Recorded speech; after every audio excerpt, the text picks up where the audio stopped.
They arrive with fear in their eyes, some clutching the last fragments of who they used to be. But the moment they step through the doors of Paris Island's receiving building, everything begins to change. Not with a weapon, not with a shout, but with the buzz of a machine and the cold glide of clippers over a trembling scalp. This is the first ritual, the first act of surrender. The haircut isn't just hygiene. It isn't just uniformity. It's a silent declaration. You know, longer belong to yourself.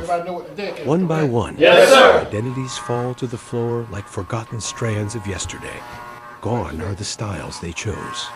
Gone is the comfort of control. In its place, exposure, vulnerability, raw humanity, stripped bare. Because here, in the U.S. Marine Corps, transformation begins with loss. You must lose the boy to forge the warrior. Lose the civilian to awaken the Marine. The haircut is a symbol, a blade cutting not just hair, but ego, individuality, resistance.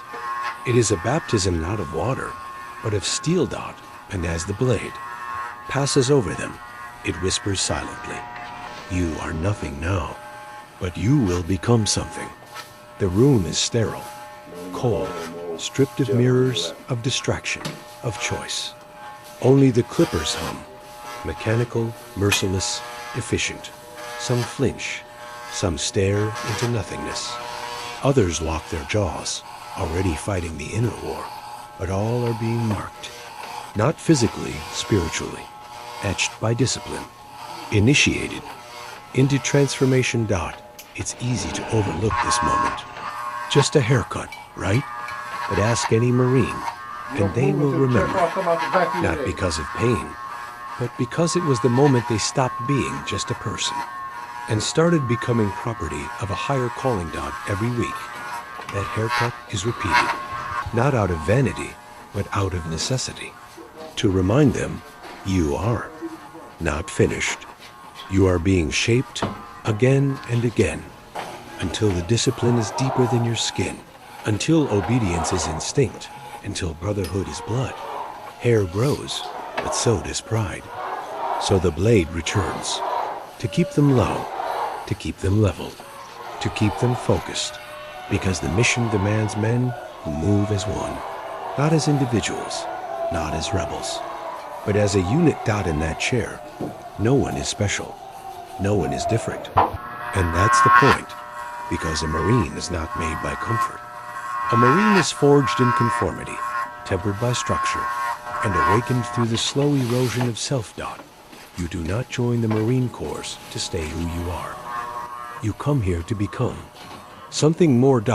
They strip away your distractions, your excuses, your layers of comfort, until all that's left is a mind ready to be rewired, a soul ready to be reshaped. The haircut is symbolic, yes, but it's also psychological warfare. It announces to the subconscious, you have crossed the threshold. What lies ahead is not merely training, it is disassembly of old patterns, of softness, of pride. In that receiving room, they do not just take your hair, they take your illusions. They take the lies you believed about freedom without sacrifice. They take the masks, and they begin to rebuild, brick by brick, shout by shout, repetition by repetition. There's a strange silence after the first cut, a brief void where the noise stops and reality sets in. That this is not a dream, that there's no turning back. Some feel shame, others feel liberation, but most feel nothing yet, because their feelings have not been invited to this process. This is not therapy. This is not negotiation. This is a military. Here, transformation is not polite. It is not soft. It is not optional. The haircut is merely the spark. The fire comes later. You will learn to move when told. You will learn to shout when silent. You will learn to suffer in silence and still finish the mission. And when the blade returns each week, it brings a reminder. You are in the forge. The heat will not stop. The hammer will not pause. Until you emerge. Not unchanged, not improved, but entirely rebuilt. That is why the haircut matters. Because it is the first blow to the wall you built around yourself. The wall of pride, the wall of comfort, the wall of identity. The Marine Corps does not accept walls. It breaks them not, it replaces them with code, with honor, with precision.